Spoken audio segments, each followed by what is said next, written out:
Olá, Bíblios Fora da Caixa! Sejam muito bem-vindos a mais um vídeo aqui da série Bibliotour.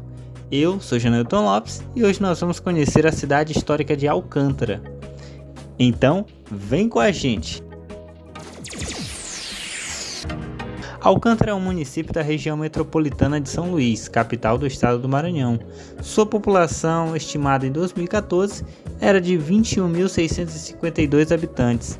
Sua população é predominantemente negra e rural, cerca de 15 mil habitantes, conservando até hoje aspectos culturais africanos e com mais de 3 mil famílias remanescentes de quilombos.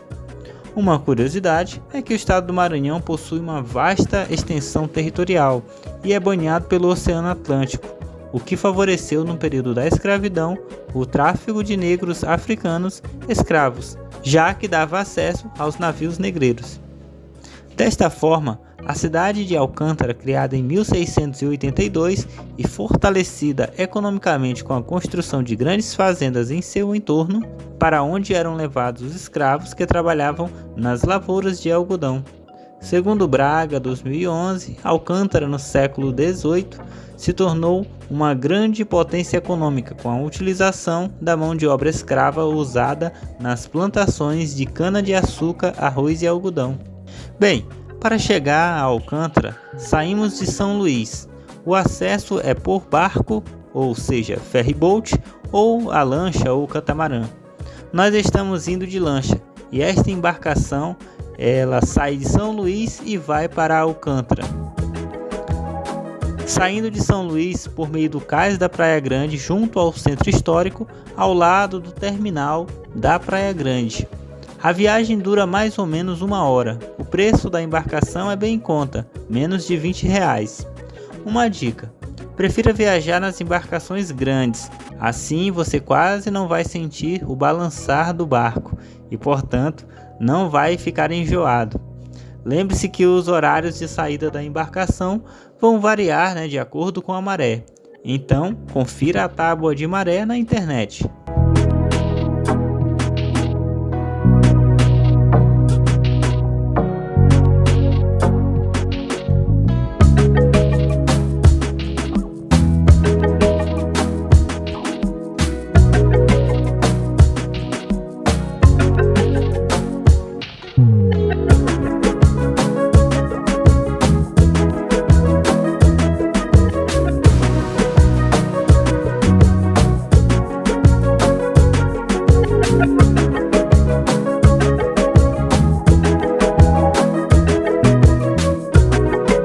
Alcântara está entre as cidades mais antigas do Maranhão, sendo tombada pelo IPHAN em 1948. Sendo hoje uma cidade monumento, ao adentrar na cidade percebe-se grandes casarões históricos, demonstrando a magnitude de sua riqueza, construída em outros tempos. As ruínas existentes na cidade carregam as marcas profundas de prosperidade e ao mesmo tempo de esquecimento. A cidade de Alcântara surgiu de uma aldeia indígena, a aldeia Tapuitapera. Esta aldeia era a terra dos tapuios, onde viviam os índios tupinambás. Os franceses estabeleceram-se na região no início do século XVII e tinham uma boa relação com os índios, habitantes originais da região. Posteriormente, os franceses foram expulsos pelos portugueses. Em Alcântara, o sistema de escravidão foi introduzido a partir da colonização portuguesa, no século XVII. A povoação foi elevada à Vila de Santo Antônio de Alcântara em 1648, tendo sido sede da capitania de Cumã. Durante o período colonial, foi um importante centro agrícola e comercial. Alcântara prosperou progressivamente em todos os setores e tornou-se o maior centro produtor da província em que se contavam as grandes fortunas da época. Sem dúvida, o que muito contribuía para o seu enriquecimento era o número elevado de escravos. Em 1836, foi elevada à categoria de cidade, fase em que atingiu o apogeu de sua grandeza. Gradativamente, porém, Alcântara perdeu o seu primado na produção maranhense, refletindo-se o declínio das atividades econômicas em sua vida social. e em 22 de dezembro de 1948, data do tricentenário de sua elevação à vila, Alcântara foi considerada cidade-monumento nacional. A cidade entrou num período de decadência, permanecendo como testemunho do seu período áureo o acervo arquitetônico de seu centro histórico. Aqui vai alguns pontos turísticos da cidade. A primeira é a Rua do Jacaré, uma ladeira que vai dar na praia, composta por pedras cabeça de negro e de cantaria. Essas pedras são chamadas de pedras de jacaré. A preta é irregular e rugosa e de cantaria é irregular polida pelo tempo, sendo encontrada em abundância. A pedra de cantaria é usada também nas soleiras das portas das casas. Outro ponto é a fachada do Museu Casa Histórica de Alcântara. O museu integra o sítio histórico de Alcântara, tombado em nível federal pelo Instituto do Patrimônio Histórico e Artístico Nacional em 1948. Instalado em um sobrado colonial, o museu faz parte de um conjunto de 3 casarões pertencentes inicialmente à família Viveiros. O sobrado, situado na esquina da Praça da Matriz com a Rua das Mercês, atravessou seus quase 2 séculos de existência, adaptando-se às guinadas da história.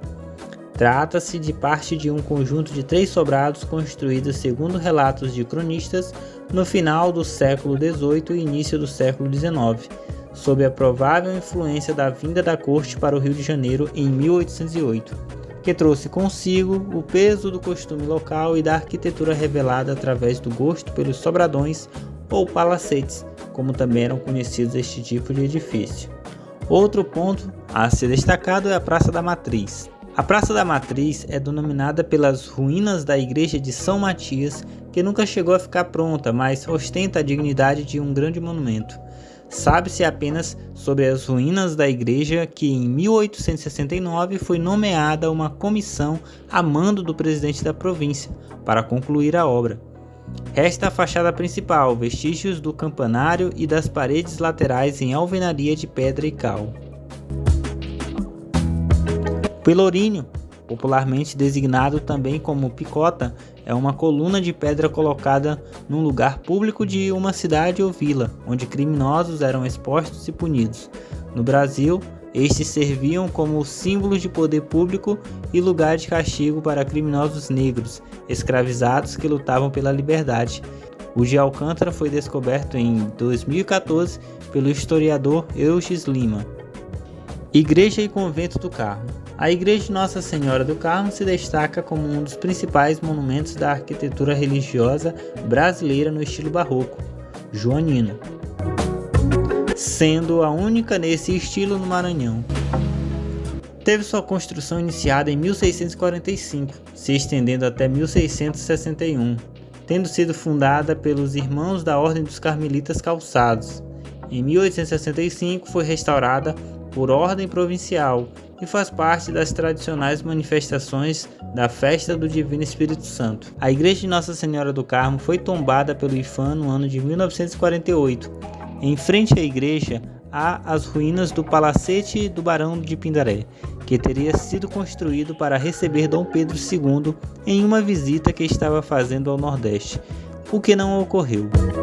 O convento ficou abandonado a partir de 1890, após a Ordem Carmelita ter sido despojada de todos os seus bens no Maranhão, com a morte de seu derradeiro monge. No período colonial, foi transformado em quartel e fortaleza pelas forças portuguesas.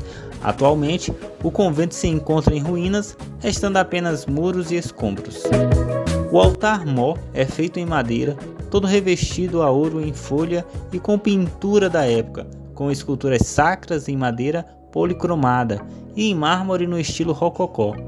Há 2 portas elaboradas, uma que dá acesso ao ádrio e outra que servia só ao convento, com escudos talhados. Podem ser vistos painéis e azulejos do tipo tapete. Os púlpitos que decoram seu interior são do estilo joanino. A pia da sacristia foi feita em pedra de Lhoz, no século XVII, com tratamento erudito dos ornamentos, tendo sido importada de Portugal. Também há lavabos e lápides.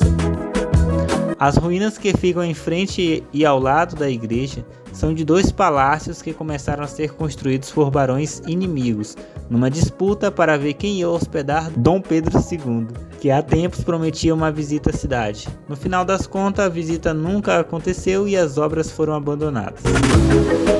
A Rua da Amargura, uma viela cheia de lendas e ruínas, para alguns havia recebeu este nome porque era por onde os escravos passavam quando seriam castigados. Outra corrente afirma que o pequeno trecho de chão batido, onde havia muitos casarões da nobreza, recebeu este nome porque dali as mães se despediam dos filhos que iam estudar em Lisboa. Este é o que sobrou do antigo Palácio do Negro, onde os escravos eram comercializados.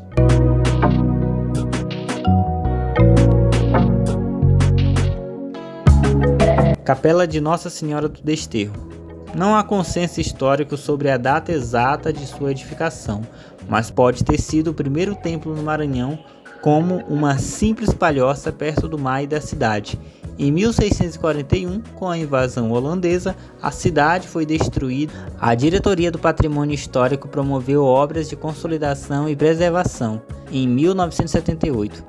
Os campanários, sinos, ficam na parte externa, isoladas da capela, sendo o maior dedicado a Nossa Senhora do Desterro e a menor para Nossa Senhora da Guia. Perto de Alcântara há um centro espacial que são lançados os veículos lançadores de satélite no âmbito da Missão Espacial Completa Brasileira. É o CLA, Centro de Lançamento de Alcântara, construído em 1989 e é gerido pela FAB, destinado a realizar missões espaciais de sofisticado cabedal científico e tecnológico. Fica também perto desta cidade a Ilha de Cajual, um importante sítio arqueológico do Maranhão.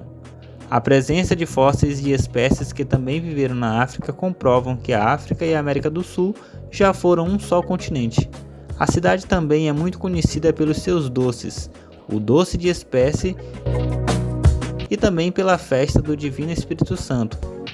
Então é isso, pessoal. Se você curtiu conhecer um pouco mais sobre a cidade de Alcântara, já deixa o seu like aqui nesse vídeo, se inscreve se ainda não for inscrito e ativa o sininho.